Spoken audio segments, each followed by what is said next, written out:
Friends, আপনাদের আমি প্রায়শই বলি যে আপনাদের ডেলি লাইফে আপনারা বেশি বেশি মাত্রাতে সবজি এবং ফলকে যুক্ত করুন। তার কারণ সবজি এবং ফল এমন প্রাকৃতিক সম্পদ যেটি আমাদের শরীরকে সুস্থ রাখতে সাহায্য করে। বিশেষ করে যে সমস্ত মানুষদের পাইলস বা অর্সের মতন সমস্যা রয়েছে তাদের আমরা বলি যে সবজি এবং ফলকে তাদের ডেলি লাইফে বেশি বেশি মাত্রাতে যুক্ত করা প্রয়োজন। তার কারণ সবজি এবং ফলের মধ্যে বেশ ভালো মাত্রাতে ফাইবার আপনি পেতে পারেন, যে ফাইবার আপনাকে কোষ্ঠকাঠিন্য বা কনস্টিপেশনের মতন সমস্যার থেকে অনেকখানি দূরে রাখে এবং আপনার পাইলসকে ঠিক রাখতে সাহায্য করতে পারে। পাইলসের মধ্যে কোনো প্রকারের কোনো প্রেশার ক্রিয়েট হয় না, পাইলসের থেকে ব্লিডিং কম হয়, আপনার পাইলস ধীরে ধীরে ঠিক হতে পারে। কিন্তু যে সমস্ত অর্সের রোগীরা রয়েছেন তাদের জন্য ফলের একটা দিক না বললেই নয়। তার কারণ বেশ কিছু ফল রয়েছে যেগুলি অর্শ রোগীদের জন্য অত্যন্ত উপকারী এবং তার সাথে সাথে এমন কিছু ফল রয়েছে যে ফলগুলি অর্শ রোগীদের মোটেই খাওয়া উচিত নয়, যে ফলগুলি তাদের অর্শের সমস্যা অর্থাৎ অর্শের ব্যথা বেদনা, অর্শের ব্লিডিং এগুলির মাত্রা অনেক বেশি বাড়িয়ে দিতে পারে, মানুষটিকে অনেক বেশি কষ্টের সম্মুখীন করে দিতে পারে। নমস্কার, আমি কৃষ্ণার্জুন মুখার্জি আর আপনারা দেখছেন আপনাদের ইউটিউব চ্যানেল হেলথক্রিপশন। আজকের ভিডিওতে আপনাদের সাথে এমন 5 প্রকার ফল নিয়ে কথা বলবো যে ফলগুলি একজন অর্শের রোগীর প্রতিনিয়ত খাদ্য তালিকায় যুক্ত করা উচিত, বা যে ফলগুলি যুক্ত করলে অর্শের সমস্যা তার অনেকখানি কম হতে পারবে, অর্শের ব্যথা বেদনার থেকে রক্তপাতের থেকে তিনি অনেকখানি দূরে থাকতে পারবেন। এবং তার সাথে সাথে এমন 5 প্রকার ফলের বিষয়েও আজকের ভিডিওতে আপনাদের সাথে আলোচনা করব যে ফলগুলি একজন অর্শের রোগীর মোটেই খাওয়া উচিত নয়, যে ফলগুলি তার এই পাইলস বা অর্শের সিমটমকে অনেকখানি বাড়িয়ে দিতে পারে, মানুষটিকে অনেক বেশি কষ্টের সম্মুখীন করতে পারে। সর্বপ্রথম যে ফলটির কথা আপনাদের বলবো, যে ফলটি একজন পাইলসের পেশেন্ট নিশ্চিন্তে নির্দ্বিধায় খেতে পারেন এবং তার পাইলসের সমস্যার সমাধান করতে সাহায্য করতে পারে, সেটি হলো পেঁপে। দেখুন, পেঁপে আমাদের স্বাস্থ্যের পক্ষে অত্যন্ত উপকারী, এটা আমি আগের বিভিন্ন ভিডিওতে আপনাদের সাথে আলোচনা করেছি। কিন্তু বিশেষ করে একজন অর্শের রোগী যদি প্রতিনিয়ত পেঁপে খেতে পারেন, পেঁপের মধ্যে রয়েছে প্রচুর পরিমাণে সলিউবেল ফাইবার এবং ইনসলিউবেল ফাইবার, যেগুলি আপনার হজম ক্ষমতাকে বৃদ্ধি করার সাথে সাথে কোষ্ঠকাঠিন্য বা কনস্টিপেশনের মতন সমস্যার থেকে আপনাকে ধীরে ধীরে বের করে নিয়ে আসতে সাহায্য করতে পারে। এবং কোষ্ঠকাঠিন্য যখন আপনার হবে না তখন পাইলসের ব্যথা বেদনা বা রক্তপাতও সহজে হবে না। এছাড়া পাকা পেঁপের মধ্যে রয়েছে প্রচুর পরিমাণে জল, যে জল আপনার শরীরকে হাইড্রেট করে রাখার সাথে সাথে আপনার মলকে নরম করতে পারে, মলকে ভারী করতে পারে এবং মল ত্যাগ করতে সাহায্য করতে পারে। এছাড়া পেঁপের মধ্যে প্যাপাইন নামক বিশেষ এক ধরনের উৎসেচক রয়েছে, সে প্যাপাইন আমাদের হজম ক্ষমতাকে বৃদ্ধি করতে সাহায্য করতে পারে এবং তার সাথে সাথে অর্শের ইনফ্লামেশন বা ব্যথা বেদনাকেও অনেকখানি কম করে। এবং পেঁপের মধ্যে কলিন নামক আরও বিশেষ এক ধরনের কম্পাউন্ড রয়েছে, যে কলিন আমাদের শরীরে একটি ল্যাক্সেটিভ এফেক্ট দিতে পারে, তার ফলে সহজেই আমরা মল ত্যাগ করতে পারি। এবং এই কলিন আমাদের শরীরে মাংসপেশির সংকোচন এবং প্রসারণকে মেনটেন করতে পারে। আমাদের পায়ুপথের চারধারে যে সমস্ত মাসেলগুলি রয়েছে সেই মাসেলগুলির কার্যক্ষমতাকে অনেক বেশি বাড়িয়ে দেয় এবং সেই মাসেলগুলি সংকোচন এবং প্রসারণ খুব ভালোভাবে হতে পারে। পরবর্তী যে ফলটির কথা বলবো, যে ফলটি একজন অর্শের রোগী নিশ্চিন্তে নির্দ্বিধায় খেতে পারেন, সেটি হলো পাকা কলা। দেখুন, পাকা কলার মধ্যে প্যাকটিন নামক বিশেষ এক ধরনের সলিউবেল ফাইবার থাকে। সেই প্যাকটিন আমাদের হজম ক্ষমতাকে বৃদ্ধি করতে সাহায্য করতে পারে। প্যাকটিন আমাদের গাটের মধ্যে একটি অ্যান্টি ইনফ্লামেটরি এফেক্ট দিতে পারে, তার ফলে গাটের ইনফ্লামেশনকে কম করে। তার সাথে সাথে এই প্যাকটিন আমাদের মলকে ভারী এবং নরম করে এবং আমাদের গাটের মধ্যে একটি পিচ্ছিল পরিস্থিতি সৃষ্টি করে, তার ফলে সহজেই আমরা কিন্তু মল ত্যাগ করতে পারি।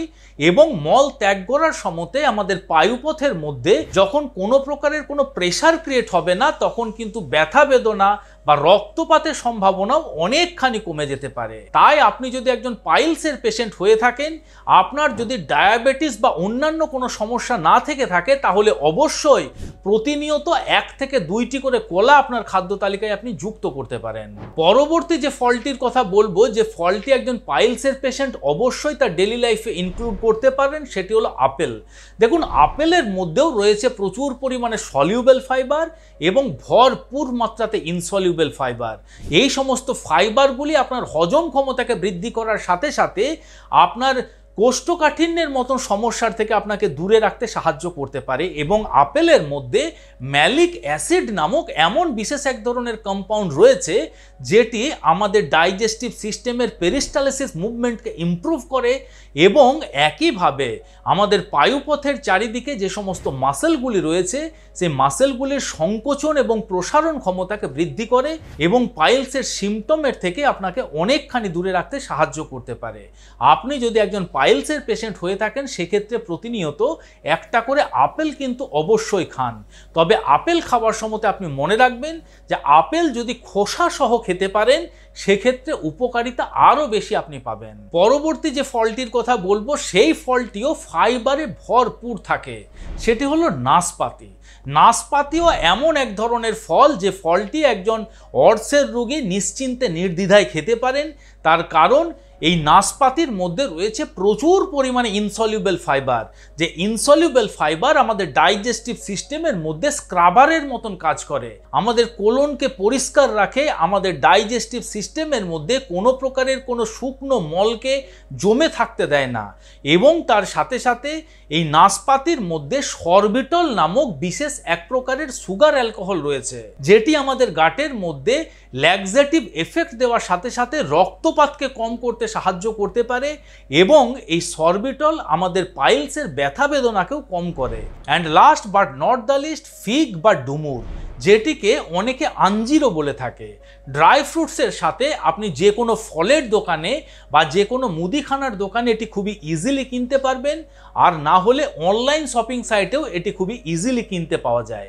রাত্রিবেলা 2 থেকে 3টি আঞ্জিরকে জলের মধ্যে যদি ভিজিয়ে রাখতে পারেন এবং তার পরের দিন সকালবেলা যদি সেটিকে চিবিয়ে খেতে পারেন, এই আঞ্জিরের মধ্যে বা ফিগ বা ডুমুরের মধ্যে এত পরিমাণে ফাইবার রয়েছে যে ফাইবার আপনার মলকে ভারী করে, মলকে নরম করে এবং আপনার গাটের মধ্যে যখন ল্যাক্সেটিভ এফেক্ট দেয় তখন কোষ্ঠকাঠিন্যের মতন সমস্যা সহজে হয় না এবং শক্ত মল আপনার পায়ুপথে ঘোষা লাগার জন্য সহজে রক্তপাত বা পাইলসের ব্যথা বেদনাও যাতে সহজে না হয় সেদিক দিয়েও কিন্তু সাহায্য করতে পারে। কিন্তু এমন বেশ কিছু ফল রয়েছে যে ফলগুলি একজন পাইলসের পেশেন্টের মোটেই খাওয়া উচিত নয়। তো চলুন এখন আমরা সেই 5 প্রকার ফলের বিষয়ে জেনে নিই। সর্বপ্রথম যে ফলটির কথা বলবো সেটি হলো কাঁচা কাঁঠাল বা এঁচোড়। এই কাঁচা কাঁঠাল বা এঁচোড়ের মধ্যে ফাইবার তো রয়েছে ভরপুর মাত্রাতে, কিন্তু এর মধ্যে যে ধরনের ফাইবার থাকে সেই ফাইবার কিন্তু আমাদের গাট সহজে হজম করতে পারে না।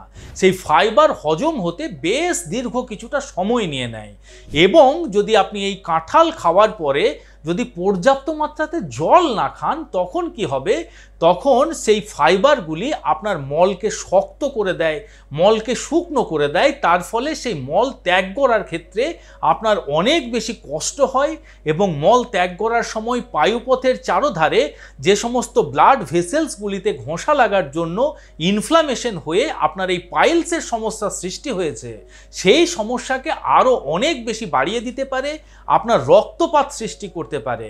তাই আপনি যদি একজন পাইলসের পেশেন্ট হয়ে থাকেন তাহলে এই কাঁচা কাঁঠাল বা এঁচোড় যতটা সম্ভব কম খাবেন। যদি খান তাহলে সেক্ষেত্রে আপনাকে মেকশিওর করতে হবে জল কিন্তু অনেক বেশি মাত্রাতে খেতে হবে যেদিনকে আপনি এই ফলটি খাচ্ছেন। আবার পাকা কলা যেমন একজন পাইলসের পেশেন্টের জন্য উপকারী, ঠিক একইভাবে কাঁচা কলা একজন পাইলসের পেশেন্টের মোটেই খাওয়া উচিত নয়। তার কারণ এই কাঁচা কলার মধ্যে এত পরিমাণে অ্যাস্ট্রিনজেন্ট প্রপার্টি রয়েছে যেটি আপনার মলকে কিন্তু শুষ্ক করে দিতে পারে এবং কাঁচা কলার মধ্যে রেজিস্ট্যান্স স্টার্চ নামক বিশেষ এক ধরনের স্টার্চ থাকে যেটি আমাদের গাট সহজে হজম করতে পারে না, যেটি হজম করার জন্য দীর্ঘ সময় নিয়ে নেয় এবং সেই দীর্ঘ সময়ে আমাদের শরীরের প্রচুর জল সে শোষণ করতে পারে। তাই যদি আপনি কাঁচা কলা খেতে চাইছেন সেক্ষেত্রেও কিন্তু আপনাকে বেশি মাত্রাতে জল খেতে হবে, আর না হলে পাইলসের পেশেন্টদের কাঁচা কলা অ্যাভয়েড করাই উচিত। পরবর্তী যে ফলটির কথা বলবো, যে ফলটির নাম শুনে হয়তো আপনারা অবাক হতে পারেন, ইনফ্যাক্ট সেই ফলের খাদ্যগুণ আমি বিভিন্ন ভিডিওতে আপনাদের সাথে আলোচনা করেছি। সেটি হলো ডালিম বা বেদানা বা পোমোগ্রেনেট। হ্যাঁ, ঠিকই শুনেছেন, এই ফলটি পুষ্টিগুণের ভাণ্ডার হওয়া সত্ত্বেও এই ফলের মধ্যে ট্যানিন নামক বিশেষ এক ধরনের কম্পাউন্ড থাকে, যে ট্যানিন আমাদের শরীরে অ্যাস্ট্রিনজেন্ট এফেক্ট দিতে পারে। তার ফলে আমাদের মল শক্ত হয়ে যেতে পারে, আমাদের মল শুকিয়ে যেতে পারে এবং মল ত্যাগ করার সময়তে আমাদের পায়ুপথ দিয়ে রক্তপাত হওয়া, পায়ুপথের ব্যথা বেদনা, এই সমস্ত সমস্যার সৃষ্টি হতে পারে। পরবর্তী যে ফলটির কথা বলবো সেটি হলো কালো জাম বা জাম, যে জামটিও আমাদের স্বাস্থ্যের পক্ষে অত্যন্ত উপকারী। এই জামের হেলথ বেনিফিটস এত পরিমাণে আছে যেটা শুনলে হয়তো আপনি চমকে যাবেন। যদি এই জামের হেলথ বেনিফিটস আপনারা বিস্তারিত জানতে চান তাহলে অবশ্যই কমেন্ট বক্সে কমেন্ট করে জানান। পরবর্তী ক্ষেত্রে এই জামের হেলথ বেনিফিটস নিয়ে একটি ডেডিকেটেড ভিডিও আপনাদের বানিয়ে দেবো। কিন্তু যদি আপনি একজন পাইলসের পেশেন্ট হয়ে থাকেন সেক্ষেত্রে কিন্তু জাম আপনার চিন্তা ভাবনা করে খাওয়া উচিত, কারণ জামের মধ্যেও রয়েছে প্রচুর পরিমাণে অ্যাস্ট্রিনজেন্ট প্রপার্টি, যে অ্যাস্ট্রিনজেন্ট প্রপার্টি আপনার মলকে শক্ত করতে পারে এবং আপনার পাইলসের ব্যথা বেদনা এবং রক্তপাতকে অনেক বেশি বাড়িয়ে দিতে পারে। তাই আপনি যদি একজন পাইলসের পেশেন্ট হয়ে থাকেন সেক্ষেত্রে কালো জাম বা জামও আপনার অ্যাভয়েড করে চলা উচিত। And last but not the least, আনারস বা পাইনাপেল। দেখুন, এই বিষয়টাও শুনতে আপনার আশ্চর্য বলে মনে হতে পারে, কিন্তু আপনি জানেন কি যে আনারসের মধ্যে ব্রোমেলিন নামক এমন বিশেষ এক ধরনের এনজাইম রয়েছে, যে এনজাইম আপনি যদি বেশি মাত্রাতে আনারস খেয়ে ফেলেন সেক্ষেত্রে আপনার যদি ইরিটেবল বাউল সিনড্রোম বা যদি আপনার হজম ক্ষমতা দুর্বল থাকে সেক্ষেত্রে আপনার পেটের মধ্যে একটা জ্বালা পড়া ভাব হতে পারে, ডায়রিয়ার মতন সমস্যার সৃষ্টি হতে পারে, যেটি একজন পাইলস রোগীদের জন্য কিন্তু অত্যন্ত কষ্টকর হয়ে ওঠে। এছাড়াই আনারস আমাদের শরীরের মধ্যে ব্লাড থিনিং এফেক্ট দিতে পারে, অর্থাৎ এই আনারস আমাদের রক্তকে পাতলা করে রাখতে সাহায্য করতে পারে। তার ফলে যে সমস্ত পাইলসের পেশেন্টদের প্রতিনিয়ত রক্তপাত হচ্ছে তাদের রক্তপাতের পরিমাণ কিন্তু আরও বেশি বেড়ে যেতে পারে।